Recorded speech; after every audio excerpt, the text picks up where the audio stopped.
This is the story of a 30-year search by U.S. intelligence agencies to perfect mind control. Some of those engaged in that search have agreed to talk about it for the first time. One said, "I think every last one of us felt sorry to attempt this kind of thing. We knew we were crossing the line." The search would be endless. From brothels, an agent says, we learned a lot about human nature in the bedroom, to the mystical rites of a magical mushroom ceremony performed by an Indian shaman, to a Spanish bull ring. The bull has had electrodes implanted in the brain and is controlled by a scientist. There would be victims.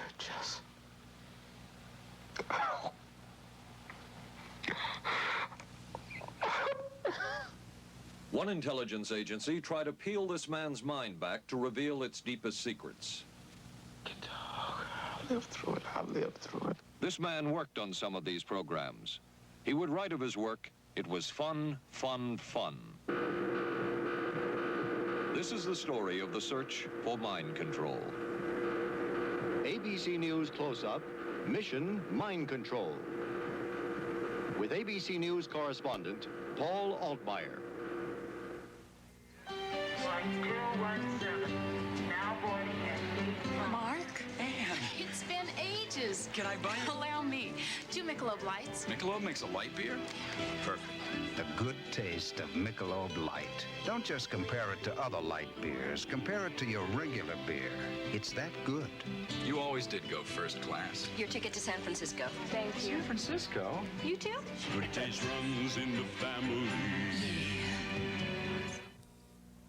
Mrs. Cooper, I need help.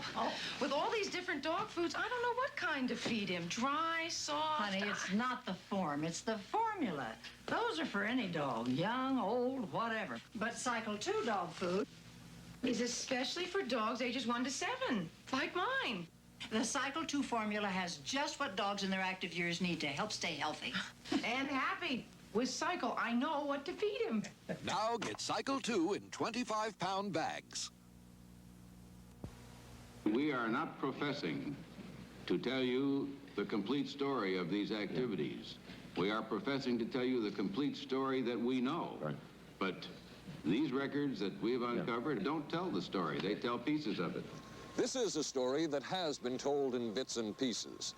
This is an attempt to pull most of it together. We know we don't have the full story. We do, however, have some striking new revelations and insights.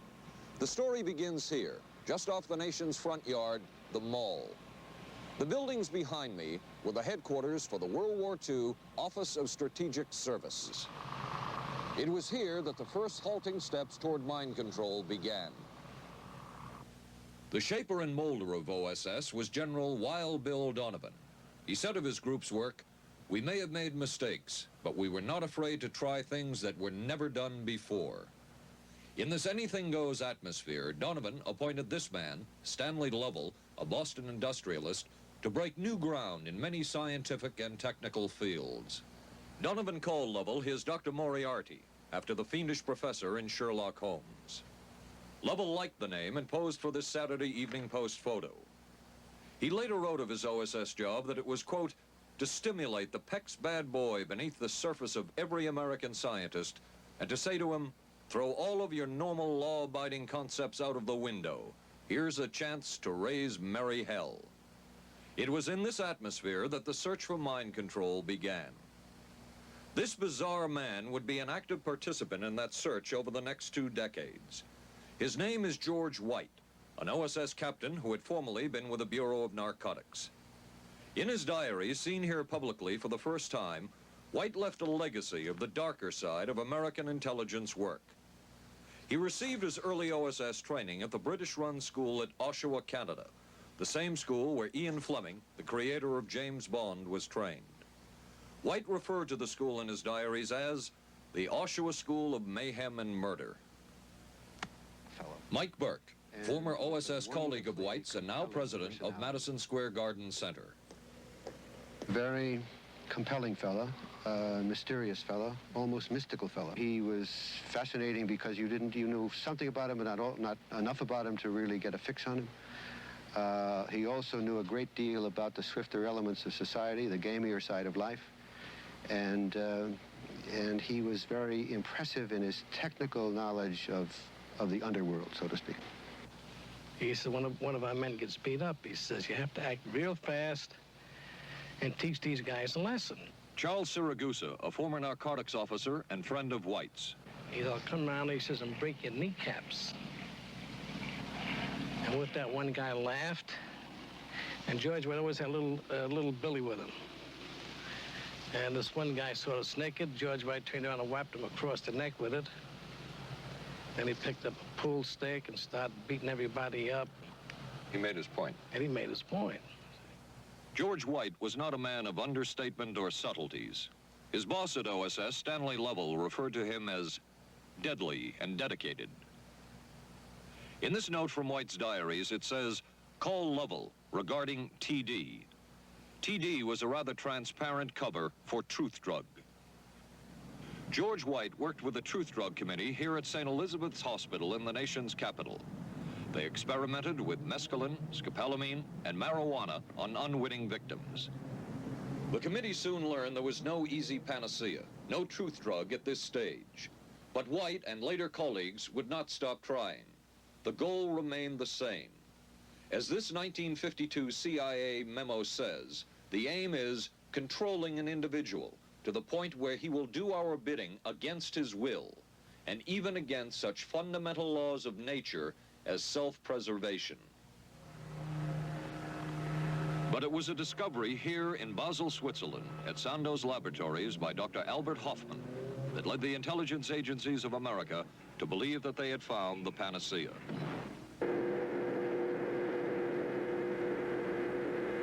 The discovery was lysergic acid diethylamide, LSD. The film that you see is considered by many experts to be the closest illustration of the effects of a hallucinogenic. It was one of the first times that anybody had run into a powerful drug that was different than anything else that they knew anything about. John Gittinger, recently retired chief psychologist for the CIA. This is the first time Gittinger has been interviewed publicly. We could disable a whole city by putting a very small amount on a water supply. After all of these years of us, those of us who are involved in looking for this secret drug, this was the only thing that began to look for the first time like it might be something like that. The CIA's interest in LSD was intense. The worry was that the Russians would get hold of it. Were the Soviets into LSD?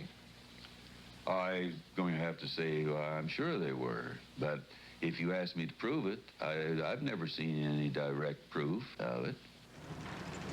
But at one point, intelligence information received from Switzerland said that Sandoz Laboratories was about to put 100 million doses of LSD on the open market. And it caused enough concern within the agency that the United States was prepared to buy the entire supply. However, a slight mistake had been made. The mistake is made public for the first time.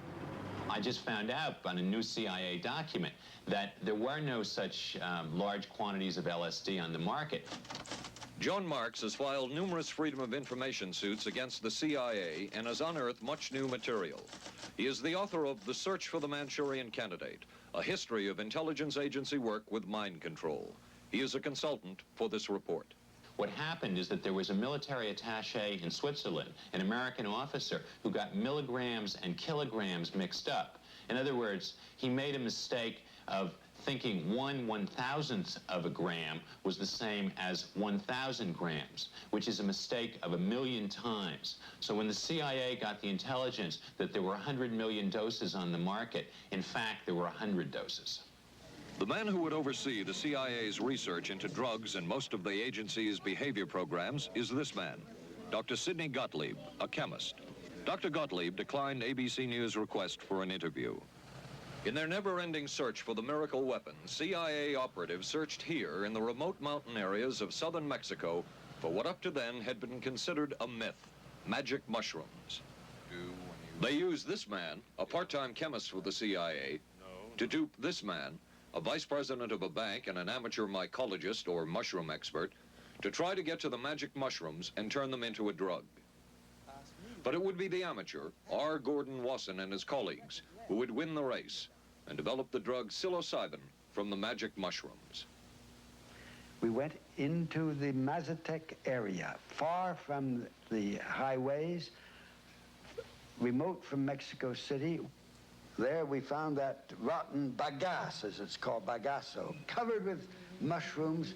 These mushrooms I didn't know, had never seen. They were the sacred mushrooms. Wasson would also discover and record the ancient mystical rites of the mushrooms from a local shaman or magical priestess, Maria Sabina. And we were seeing incredible sights. They would go slowly or they would go fast as I ordained. All your senses are rendered acute. We say that you see visions, you see hallucinations, but that doesn't begin to tell this story. The hallucinations are only part of it. You hear sounds, you smell things. The night was thrilling. Word of Wasson's discovery reached the CIA quickly. Dr. James Moore, a University of Delaware chemist, secretly served the CIA preparing deadly chemicals on short notice. Moore was instructed to get close to Wasson and accompany him on another trip to Mexico to get the magic mushrooms. Internal documents show the CIA felt a drug derived from the mushrooms could remain an agency secret. What in the world were they looking for with the magic mushrooms? I think the best answer to that is that they were looking for fundamental information on compounds that would be capable of causing changes in behavior, changes in mental attitude. Did you ever consider what would have happened if any of these substances were given to, say, unwitting people? Oh, I don't remember having considered that specifically. What if you, I trust perhaps you've thought about it. Well, I haven't worried about it. Your question again, what would I have thought had I known that any of these substances would have been given to unwitting persons? You mean a hostile agent of another government? No, I mean think that was probably one of the things they had in mind. I mean testing it out on an American citizen. I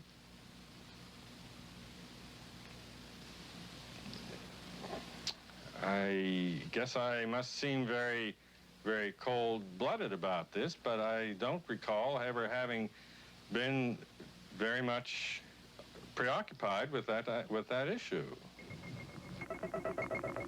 But many drugs were tested in this way. A decision was made at the highest levels of the CIA to do testing on unwitting Americans. As one CIA document says, such testing would be operationally realistic. A former CIA official who worked on these programs describes for the first time how the decision was made. He did not wish to be filmed or recorded. Thus his remarks are read by someone else.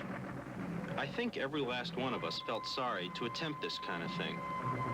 We knew we were crossing the line. Every decent kid knows he shouldn't steal, but he does it sometimes.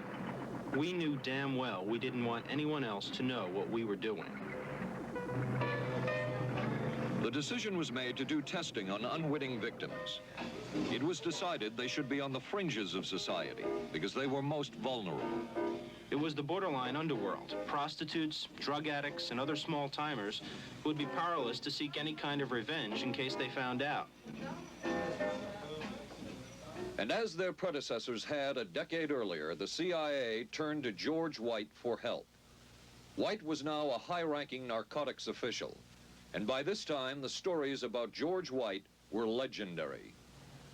So the waiter says, "May I help you, monsieur?" And George White was busy talking with me. Paid no attention to the waiter, so the waiter tapped him on the shoulder, says, "May I help you, monsieur?" George White turned around, whipped his gun out, and stuck it in the guy's face like this in this crowded restaurant. George White did not mind bending the law, and he knew the street well. He was the ideal choice for what the CIA had in mind.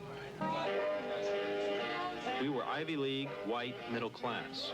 We were naive, totally naive about this, and he felt pretty expert. He knew the whores, the pimps, the people who brought in the drugs. White set up so-called safe houses for the CIA in New York, here in Greenwich Village, and later in San Francisco, in this hotel, and in an apartment atop Telegraph Hill with a commanding view of San Francisco Bay.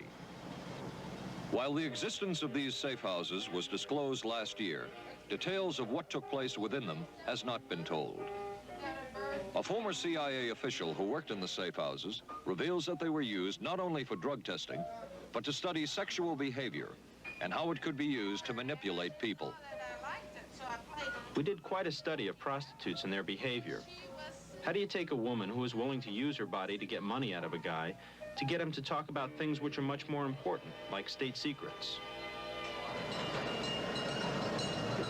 We learned a lot about human nature in the bedroom. We started to pick up knowledge that could be used in operations.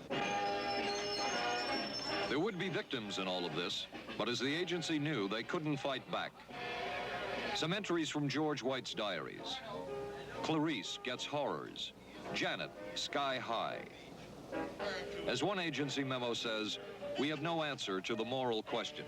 The safe houses were not the only testing grounds. Millions of dollars would be spent on LSD research at universities throughout the country. And word would begin to spread on campus about this so-called mind-blowing drug. And suddenly, there was the counterculture of the 60s. I give the CIA a total credit for sponsoring and initiating the entire consciousness movement, counterculture events of the 1960s. Dr. Timothy Leary, the 1960s Johnny Appleseed of LSD. The CIA funded and supported and encouraged hundreds of young psychiatrists to experiment with this drug.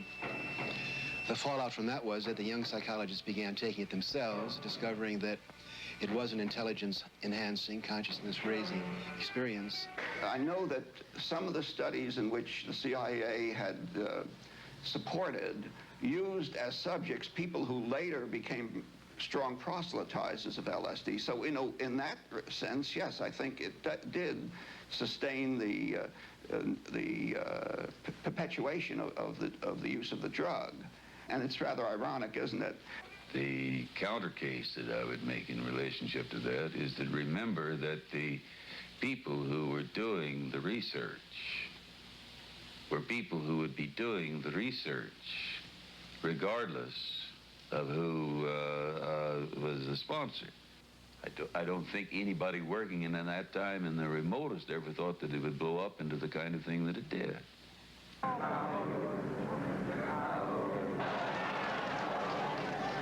History will judge the role of the CIA and other intelligence agencies in unwittingly contributing to the counterculture of the 60s through their intense interest in LSD and other hallucinogenics.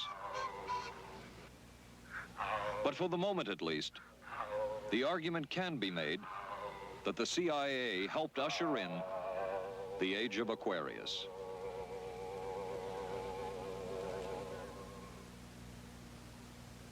ABC News Close-Up will continue in a moment. Being careful about my body doesn't just mean major things like regular breast exams. I'm even careful about pain relievers.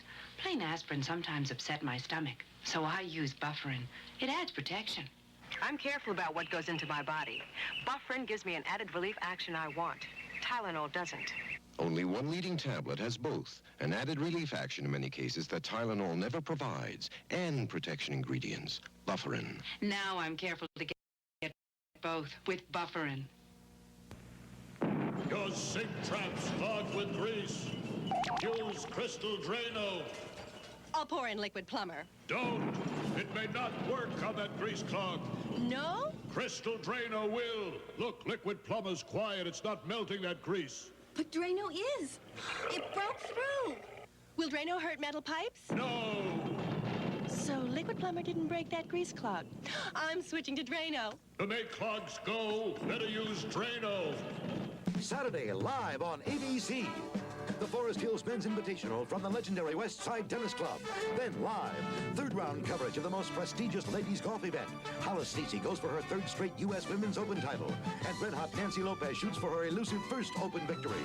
And on ABC's Wide World of Sports, rodeo excitement from the Wild West, plus high speeds, high thrills, hydroplane action, championship tennis, golf, and ABC's Wide World of Sports, Saturday.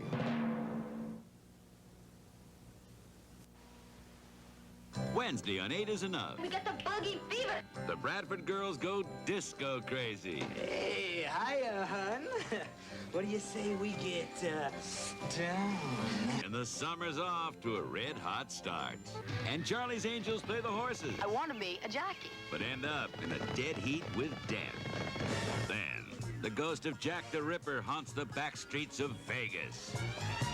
Tomorrow, starting at 8, 7 Central and Mountain on ABC.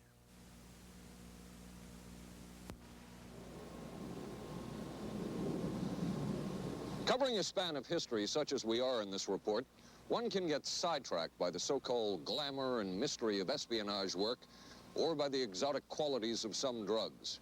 But what you can't lose sight of is what all of this would mean in terms of individual human beings. There would be deaths, there would be long-lasting and harmful effects. The best-known case is that of this man, Frank Olson, a chemist employed by the Army Chemical Corps, who in 1953 was slipped LSD unknowingly at a meeting with CIA officials. Shortly after that, Olson went into severe depression. He ended his life at this New York hotel by diving through a shaded closed window in his 10th floor room. Frank Olson was the first known fatality in the CIA's LSD program. Olson left behind a widow, Alice, and 3 children, but it would be years before they learned the real story of his death. Shortly after his suicide, Alice Olson was visited by Dr. Sidney Gottlieb, the man who had administered the drug, and by Robert Lashbrook, his deputy, who was the last person with Frank Olson the night of his death.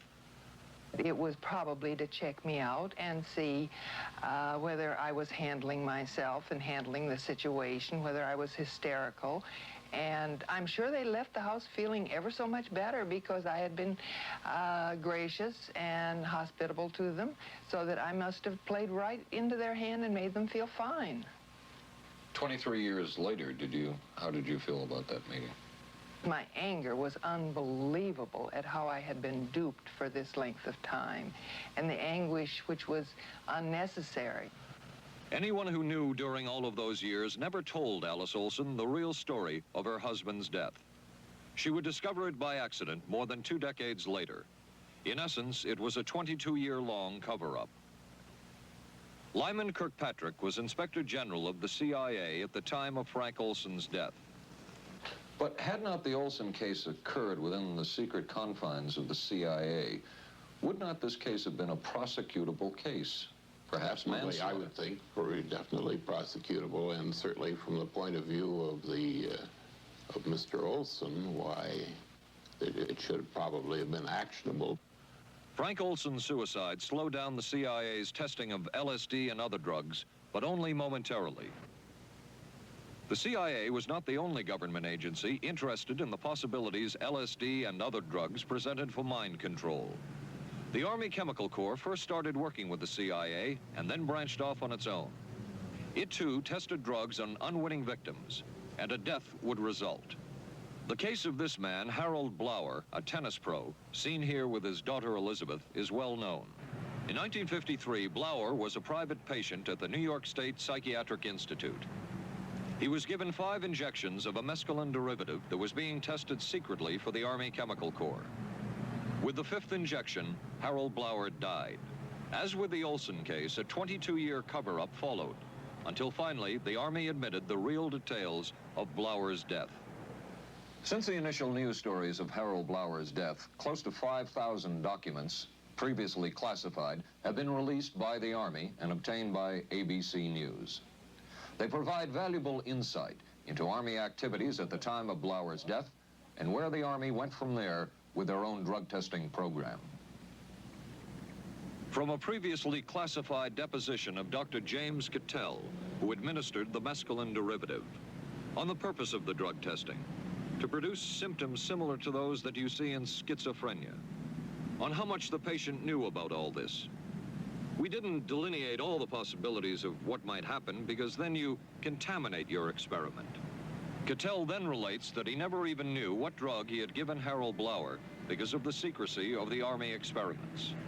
We didn't know whether it was dog piss. This was secret. This was a secret. We weren't in on it. We asked Blauer's daughter Elizabeth for her reaction. What? How can anybody react to that? I mean, that is so far from what you'd expect from a human being, never mind a doctor, never mind a professional specialist who's supposed to care about people's minds. It's unbelievable. A suit filed by Elizabeth Barrett against the Army Chemical Corps is now pending in federal court. Other Army experiments continued on mental patients around the country. Work done at the Tulane Medical Center in New Orleans involved several drugs, hallucinogenics, and electrodes implanted in the brain. The chief researcher was Dr. Russell Monroe, now head of the psychiatry department at the University of Maryland. These are various progress reports written by Dr. Monroe and recently obtained by ABC News. From one of the progress reports, a report of a woman who had electrodes implanted in the brain and was then given LSD and other drugs. She became agitated, cried, lapsed into a trance-like state.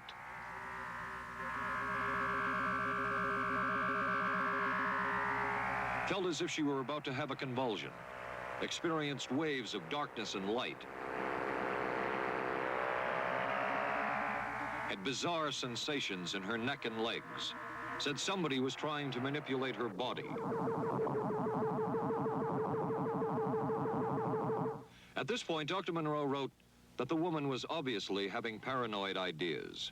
As a layperson, perhaps you can enlighten me. What therapeutic effect would the type of experiment that I just described have on a patient? Well, the therapeutic effect would be indirect. Was this patient aware that she was being given LSD? Yes, I mean, they were told that they would be given some medication, and they should have... Specifically LSD? Well, we told them, I don't think that they would have even known what LSD was then at the time. They were told that they were going to they would be given some medications which might make them feel worse. Dr. Monroe, what do you think the Army Chemical Corps was looking for in all of this testing? They were looking for an incapacitating agent, an agent that would not harm the person permanently, but would incapacitate them temporarily. That seemed like a humanistic way to wage a war, if war is necessary. When James Thornwell was given LSD by Army intelligence in 1961, this time it was no experiment. This time, the express purpose was to peel back Thornwell's brain to bear any secret within it. This time, the Army had gone operational. Thornwell, as reported on ABC last January, was an Army private stationed in Orléans, France. Classified documents were missing from his unit. Thornwell became a suspect. His 2.5-month interrogation included administration of sodium pentothal, hypnosis, isolation, and deprivation of sleep. Army documents obtained by ABC News refer to this interrogation as conventional. Despite the severe questioning, Army intelligence was getting nowhere with Thornwell, and it was decided to slip him LSD. For 16 years, Thornwell never knew what had hit him. Tell me about the acid. I'd rather not. It's a bad trip. It's a bad trip. That was a bad trip. The pain was so excruciating. Felt like somebody was sticking me with 1,000,000 pins. You know, just everywhere. Oh, it just...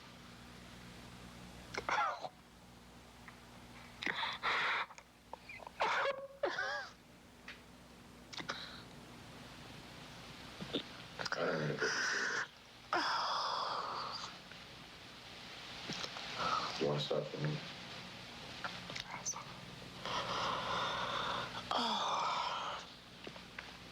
I walked around. What's up? Oh, I can talk. I'll live through it. I'll live through it. I'll live through it. No charges were ever brought by the Army against Thornwell. He was discharged for psychological disorders. But an Army psychiatric evaluation of Thornwell obtained by ABC News, one which was done prior to Thornwell having been given LSD, says of him, fairly cooperative, oriented, alert, and gave no evidence of psychosis or depression. From the Army's point of view, this type of LSD interrogation was a success. Other documents refer to the exploitability of interrogation subjects, cracking them, keeping them off balance mentally, and providing an economical, speedy, and productive aid to interrogation. From James Thornwell's point of view, it was no success. Thornwell still has serious problems. He's run through 2 marriages. He maintains he can't hold a job, can't concentrate, has nightmares, and feels socially and emotionally isolated. Last fall, Thornwell filed suit against the government in federal court. In a moment, we will examine the closest experimentation to brainwashing that we have uncovered.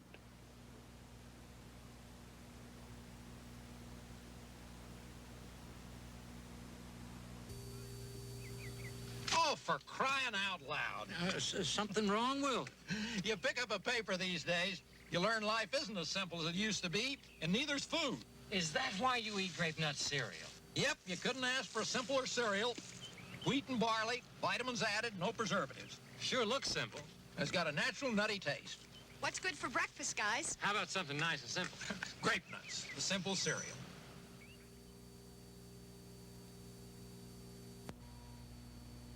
Maxwell House's coffee you can count on.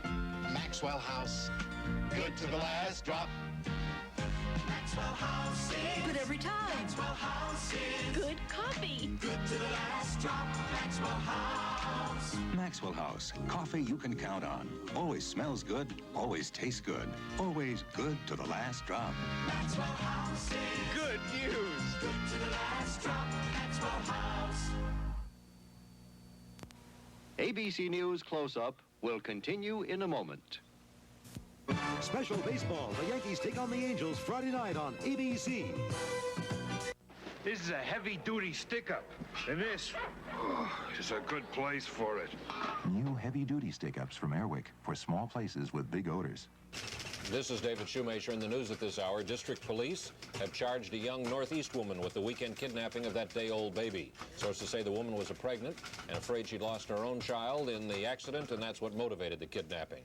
'Twas the night before Skylab, and we'll have the latest on its fate and ours. Testimony before Congress today on battered wives. Some of the victims are battered wives.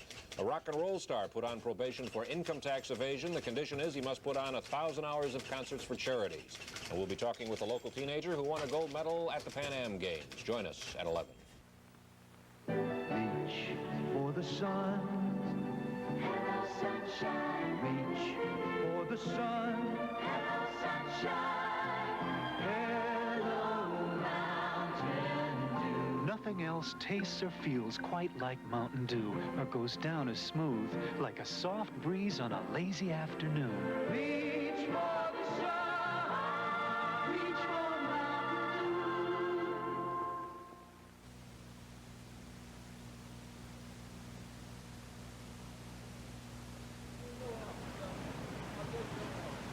By far, the most chilling experiments we have uncovered took place at this Gothic estate called Ravenscrag, halfway up Mount Royal in Montreal. It houses the Allen Memorial Institute of Psychiatry of McGill University. It was here that the CIA funded a series of experiments, severe experiments.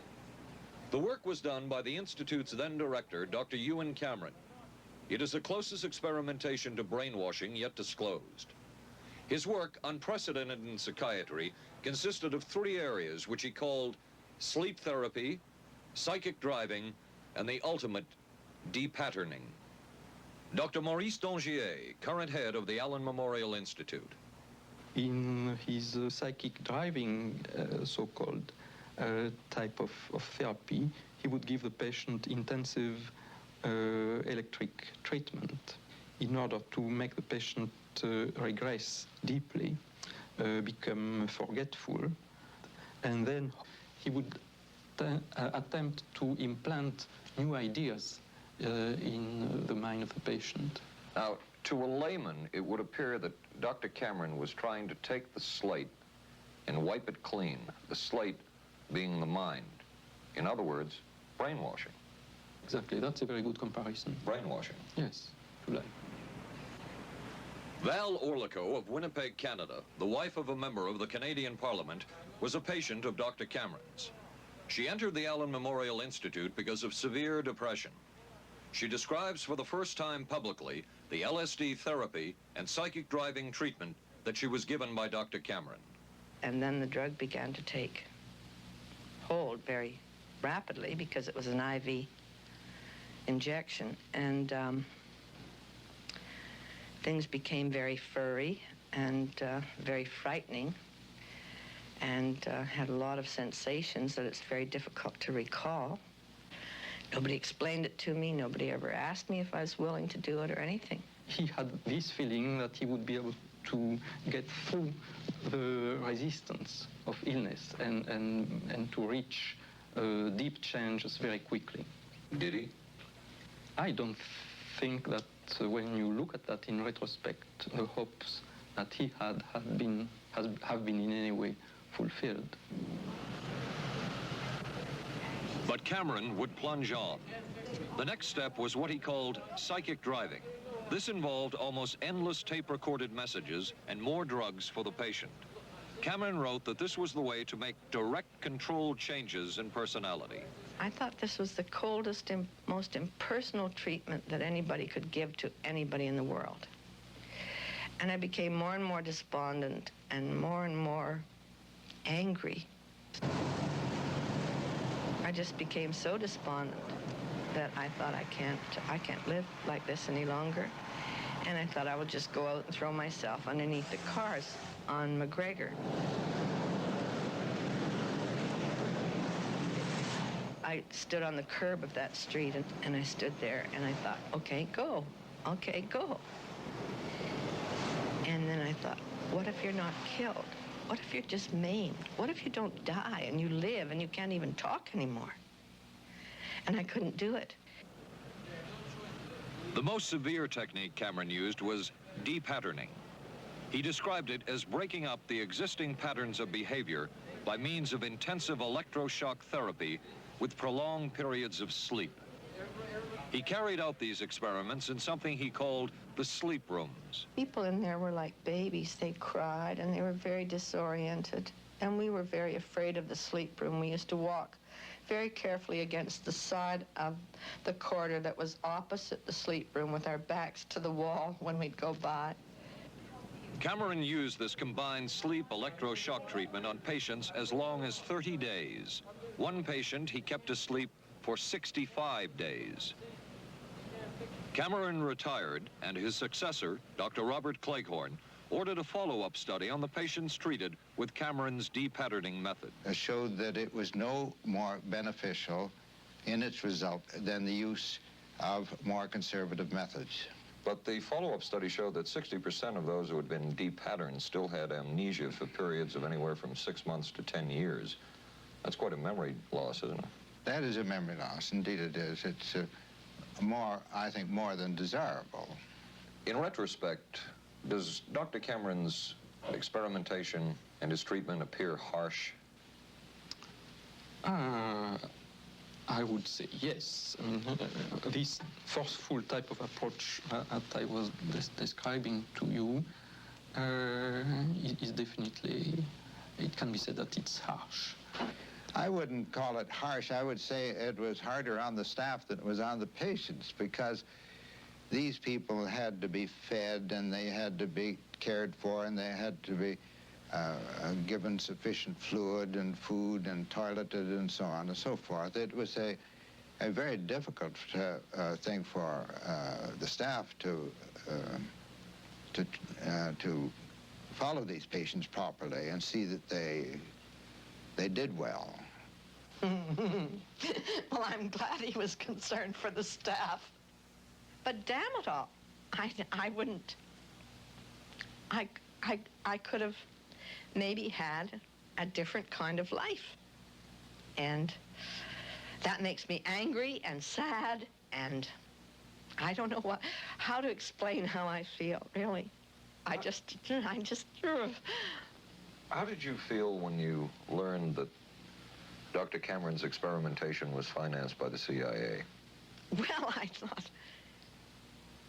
Oh, I can't even use the word that I thought, because I thought, that bastard. And he was too smart. He knew who he was working for. And, excuse me, but I just, I just can't, sometimes I can't believe it, and yet I know it's true. If you had the opportunity to say something to the people at the Central Intelligence Agency who financed this study, what would you say? I realize the CIA is a very important organization, and they have a very important job to do. But God, it surely doesn't have to be done on people who are totally incapable of knowing what's happening or having any defense against it. And I can't imagine the mentality of people who would do this. I just can't. As for Dr. Cameron, he died in 1966 while mountain climbing. A colleague wrote of Cameron, "For him, the ends justified the means. And when one is dealing with a waste of human potential, it is easy to adopt this stance." Dr. Cameron seemed ideally suited for what the CIA had in mind.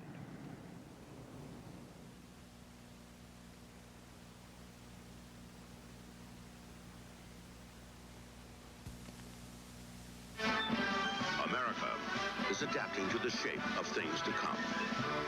Triumph TR7 with 5-speed transmission or optional automatic. Wide steel belted radials, front disc brakes, front end spoiler, rack and pinion steering. Triumph TR7. No other sports car looks like it. No other sports car drives like it. Triumph TR7. The shape. Hey, don't worry. They just got lucky. I'm sorry. I let us down. Forget it. We'll beat them next week. No, I really let us down. Come on. How about a Michelob Light, huh? Michelob makes a light beer? Sure. The good taste of Michelob Light. Don't just compare it to other light beers. Compare it to your regular beer. It's that good. This Michelob Light is great. Hey, you know what our real problem was today? Yeah, you were terrible. Good taste runs in the family. The many roles I play call for many hairstyles. So I use hot curlers, blow dryers, things that can be brutal to hair. I switched from one conditioner to another looking for help. Then came Alberto VO5 hot oil treatment. It works just like a salon hot oil treatment, but takes less time and money. I just heat a tube, smooth it in, and shampoo. My hair's left silky, shiny, more manageable than I ever dreamed. Alberto VO5 hot oil treatment. I'll never switch again. Thursday. I can move a few of my things over this morning. There's a scandal in the 12th when Wojo gets a roommate. Hi. In a Barney Miller special. I'm a prisoner of my biological urges. Sorry to hear that. Then authorities say this Texas motorcycle gang murdered a federal judge. People are always scared of something they don't understand, and they don't understand us, so they're scared. Geraldo Rivera investigates dope, death, and the Bandidos on 2020. Thursday, starting at 9, 8 Central and Mountain on ABC. It was the Cold War, and especially the trial of Joseph Cardinal Mindszenty, who was forced to testify in a Hungarian court that he was a spy. And then later, the Korean War, with the coerced and mainly fraudulent confessions of American servicemen. My germination took place on the... That would spark intense interest in intelligence circles about brainwashing. The CIA secretly commissioned a study of communist brainwashing methods at the Cornell University Medical Center. A leader of that study was Dr. Lawrence Hinkle. He explains first the Russian method of controlling and breaking a person. Absolutely isolated from everyone else, with one man whose job it is to get you to write the extent to which you are a criminal. In this setting, you can get people to do most anything, do you see? Because you don't have to lay a hand on them. And by the time you get through and you go up before the judge, the fellow says, "Were you a spy?" He says, "Yes, I was a spy." The Chinese never really had this kind of a state police system. They would get him in, and all this fellow does is ask you to write and rewrite and rewrite and talk to him about your whole life. Graduated from pilot training in 1949.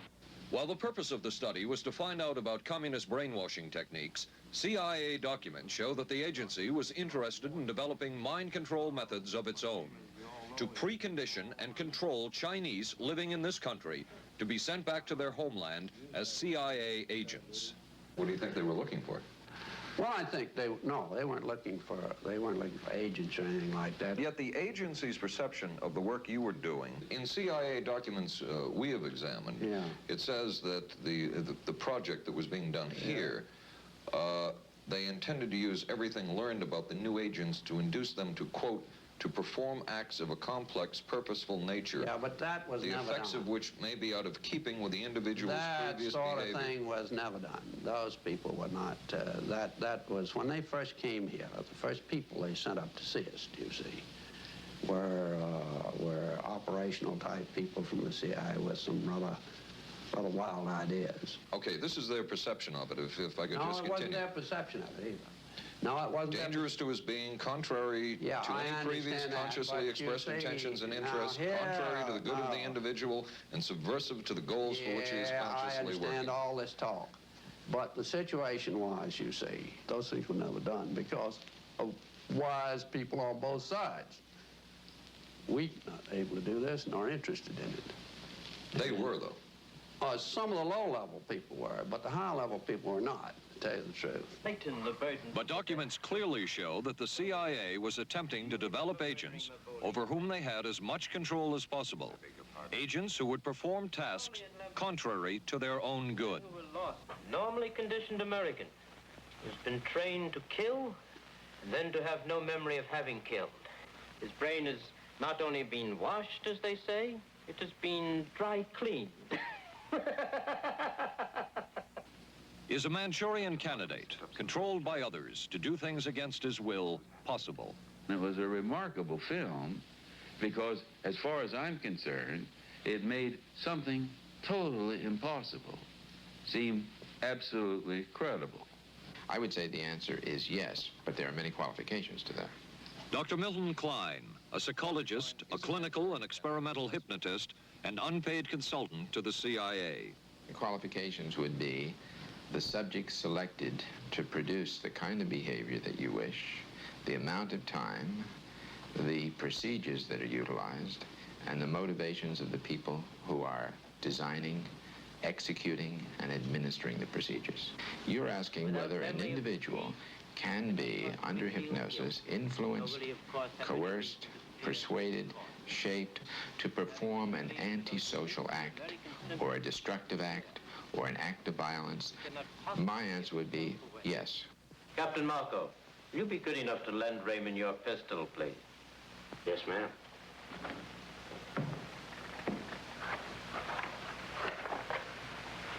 Thanks, Ben. Sure, kid. Shoot Bobby, Raymond. Through the forehead. Yes, ma'am.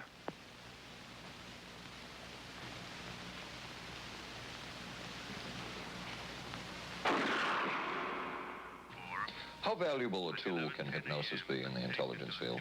None whatsoever. It has absolutely no use because nobody's ever been able to do that I know of, do it in an operationally feasible way. I'm not in any way saying that hypnosis doesn't take place. I'm not saying there's nothing to it.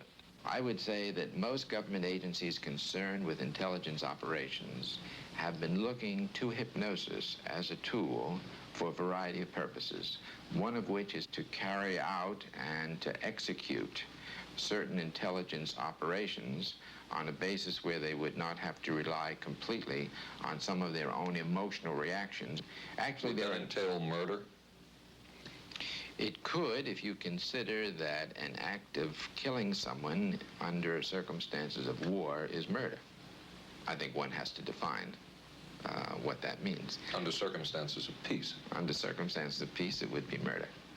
Another former CIA agent says that Fidel Castro at one time was considered as a possible target for a Manchurian candidate. Castro was naturally our discussion point. Could you get somebody gung-ho enough that they would go in and get him? But if you have 100% control of a guy, you have 100% dependency. If something happens and you haven't programmed it in, you've got a problem. So in the end, it was decided that a Manchurian candidate was not feasible. But the search for mind control continued. But could the mind be controlled? Perhaps not. But is human behavior predictable? In this area, the CIA did make a significant breakthrough. A personality assessment system designed by the agency's chief psychologist, John Gittinger. It comes close to being able to predict how humans will behave. It's really a descriptive system, an attempt to try to describe personality in a relatively systematic way so that hopefully you can get some kind of an idea to predict what the behavior between different kinds of individuals. Gittinger's system had many uses in intelligence work. One was to draw personality portraits of world leaders. Using Gittinger's system, the agency concluded the Shah of Iran is a brilliant but dangerous megalomaniac whose basic problems resulted from an overbearing father. And there were other applications. Your assessment staff played a key role in helping other governments pick their police intelligence agencies, including, we've learned, the Korean CIA, Uruguayan National Police. Can you tell us about this? No. Author John Marks. The former #2 CIA man in Uruguay told me how in 1966, John Gittinger and an assistant traveled down to Uruguay and gave the tests in order to select members of the Uruguayan intelligence service. A psychologist who used to work for the CIA told me in 1961 he personally traveled to South Korea as part of an American CIA effort to set up the Korean CIA and to give the personality tests to candidates for the Korean CIA to choose the best man for their secret police. But one of the basic functions of Gittinger's system was finding the vulnerabilities of an agent, a double agent, or a potential agent. In its applicability to intelligence work, isn't the PAS system looking for a person's soft spot? Well, of course, the answer to that is yes, but I hasten to say soft spot. This is what I consider a negative word. Of the hundreds of behavioral projects undertaken by the CIA, Gittinger's appears to have been one of the more successful and more conventional. Other experiments were not as conventional. Neurophysicist Dr. Jose Delgado was financed by the Office of Naval Research. In this experiment, the bull is sedated. Electrodes are implanted in its brain. Delgado transmits an electronic impulse to the center of the bull's brain. Delgado has remote control of the animal. Recently released CIA documents refer to the feasibility of remote control of animals and that special investigations will be conducted toward the application of selected elements of these techniques to man. Other areas were examined through the 60s and 70s.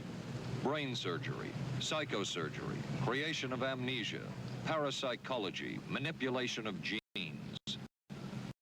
Even though past and present CIA officials have indicated this kind of work ended in 1963.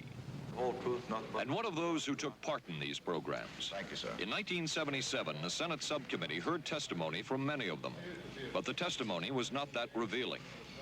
According to one of them, they agreed amongst themselves to keep the inquiry within bounds that would satisfy the committee. Former narcotics officer Charles Siragusa says that he was asked to limit his testimony by the man he reported to at the CIA.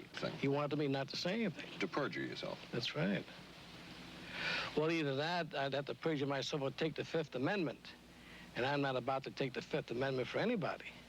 Okay. Former CIA chemist Robert Lashbrook testified he had no first-hand knowledge of the agency-run safe houses when, in fact, he supervised one of them. There was very little... And according to George White's diaries, was at a safe house when White conducted what he called an LSD surprise experiment.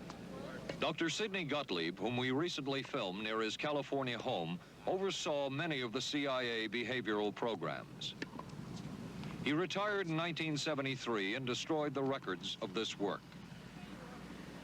In sort of a valedictory letter, Dr. Gottlieb wrote that he and his colleagues had been able to maintain contact with the leading edge of developments in the field of biological and chemical control of human behavior. Dr. Gottlieb also testified before the Senate subcommittee, but from an anteroom where he could not be filmed because of what his lawyer termed health and cardiac problems. Dr. Gottlieb declined ABC News' request for an interview. And what of George White, the man who helped the agency in so many of its programs? He would retire here to Stinson Beach, California.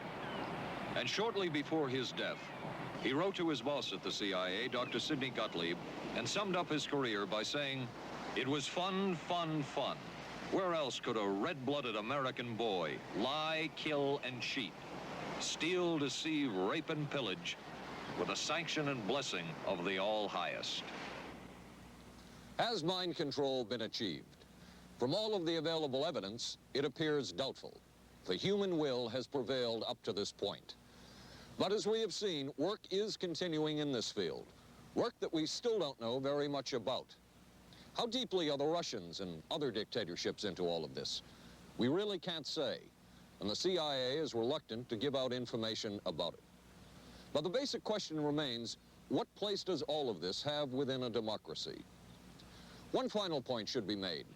As one of the persons who worked on these programs told us, we are very capable, conscientious, and very dedicated scientists working for our country. Their work speaks for itself. This is Paul Altmeyer for ABC News. Good night. Here's a great idea. Potato peeler? Nope. Hair curler. It's Vanish Bowl Freshener. Freshness in a snap. Snap it under the rim and it freshens two ways. It's always there to freshen. Then when water hits it, extra deodorizer and detergents are released, working best when and where you need it. When the bowl's fresh, the bathroom's fresher. Snappy idea. Vanish bowl freshener. Vanish for a cleaner bowl and a fresher bathroom. What do doctors recommend for pain today? This report shows doctors' #1 choice is the pain reliever in Anacin. 5 million recommendations last year for pain of headache, backache, minor arthritis, and muscle ache. The ingredient in Anacin is the doctor's #1 choice. Anacin is strong, a special combination of medical ingredients free of stomach upset for millions everywhere. The ingredient in Anacin, doctor's #1 choice.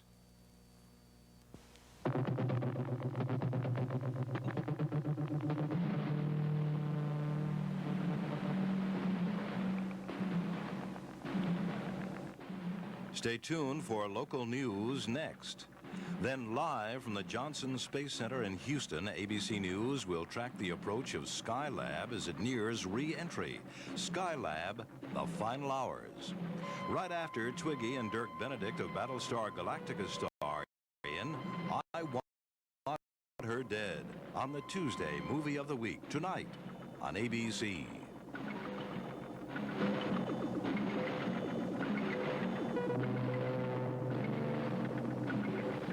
This has been a presentation of ABC News.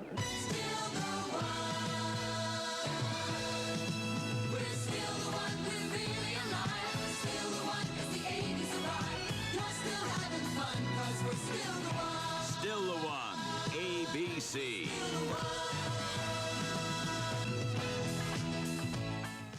Skylab nears its final orbit. An arrest in the kidnapping of that newborn baby. A rock star sentenced for income tax evasion. And a local gymnast talks about her winning performance in San Juan. News 7 is next. We were concerned about our monthly electric bills, so we called Pepco for help. They sent us this EnergyWise home audit. Just take a few simple measurements and answer the questions. Then mail them back to Pepco. Then Pepco will, free of charge, analyze your home's energy use and send you back a list of recommended changes to help you save money on your bills. Write today for Pepco's EnergyWise home audit